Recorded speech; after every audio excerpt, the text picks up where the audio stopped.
Bonjour, moi c'est Janice et je vais vous raconter mon témoignage. Alors moi en fait je suis issue d'une famille qui n'est pas chrétienne. Mes parents se sont séparés quand j'avais 1 an. J'ai toujours vécu chez ma maman. Et en fait, à l'âge de mes 5 ans, ma maman, les médecins lui ont annoncé qu'elle était atteinte de la sclérose en plaques. Suite à ça, ma maman a sombré dans la dépression, l'alcool et les médicaments. Elle a aussi été en couple avec un homme qui la frappait, qui avait des gestes aussi déplacés envers moi.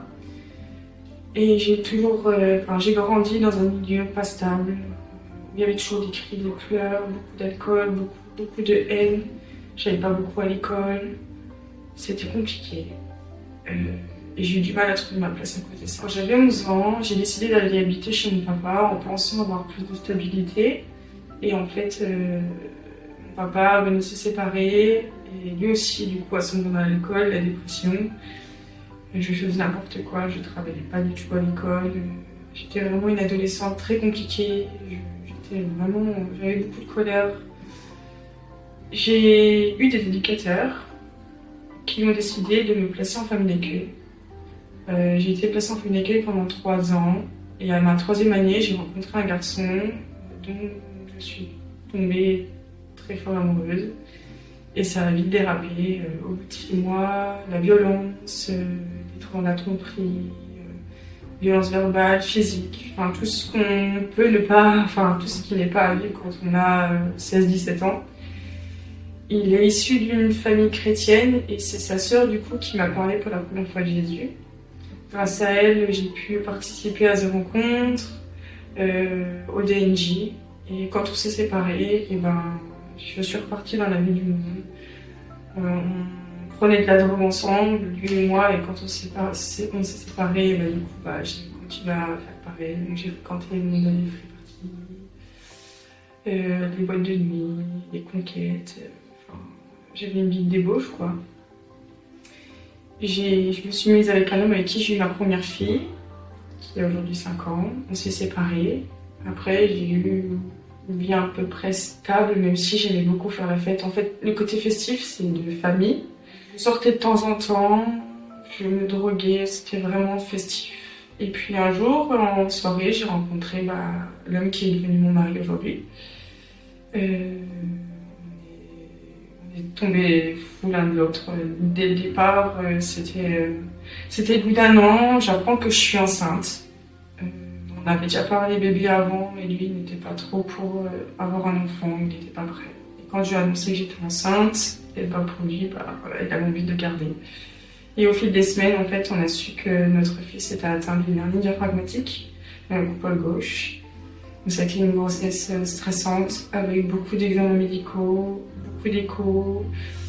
On nous a annoncé en fait que notre fils pouvait avoir 50% de chance de survie, et que voilà, ça allait être compliqué. En octobre 2023, un matin, j'apprends que ma maman est décédée. Coup dur parce que je suis à 2 semaines d'accoucher. C'était difficile de faire toutes les démarches, en sachant que je pouvais aussi perdre mon fils dans les semaines à venir.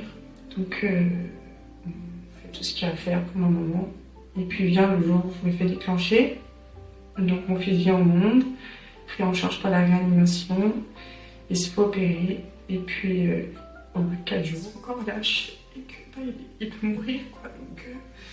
Et du coup, on nous propose de le prendre dans les bras, et c'était la plus dure période de toute ma vie, de perdre mon enfant. J'ai eu la chance d'avoir ma grande fille sur qui me rattacher. Ça a été super dur. J'ai croyé du noir, j'ai sombré dans la dépression, tellement dur.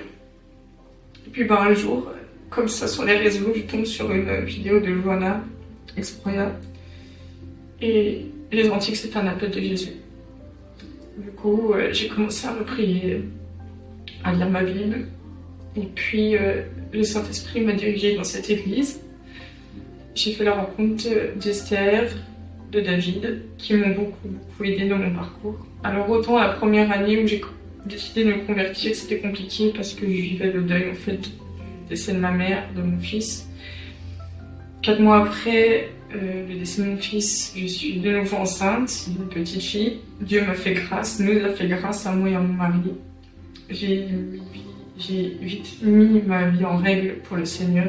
J'ai voulu me marier avec mon mari parce que je savais que le Seigneur voulait que je sois en règle. Tout ce que je peux dire aujourd'hui, c'est que sans Jésus, je n'en serais pas là aujourd'hui.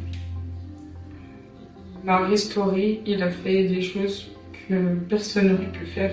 J'ai pu avancer dans ma vie, j'ai pu trouver la force pour toutes les fois où je pleurais toute seule, pour toutes les fois où personne, en fait, au début, quand on perd un enfant, quand on perd sa maman, les gens sont là au début. Mais après, ils sont pas là tout le temps, ils ne voient pas. Ils ne voient pas quand tu pleures, ils ne voient pas quand tu es malheureuse. J'ai eu la chance d'avoir Jésus à mes côtés et c'est lui qui a essuyé mes larmes quand personne n'était là. Il a été le seul à me comprendre. Il a fait quelque chose dans ma vie qu'aujourd'hui je ne suis pas encore apte à expliquer, mais il m'a restaurée, il m'a guérie. Et je sais que ça, il peut le faire dans la vie de n'importe qui. Toutes ces années où j'ai vécu loin de lui, il est revenu. Toutes les fois, je lui ai dit, mais Seigneur, je suis pas prête à revenir vers toi. J'aime trop ma vie, j'aime trop me droguer, j'aime trop faire la fête, je ne veux pas. Aucun cœur n'est assez dur pour être touché par le Seigneur. En tout cas, j'espère que mon témoignage touchera beaucoup de monde. Et gloire au nom de Jésus pour ce qu'il fait.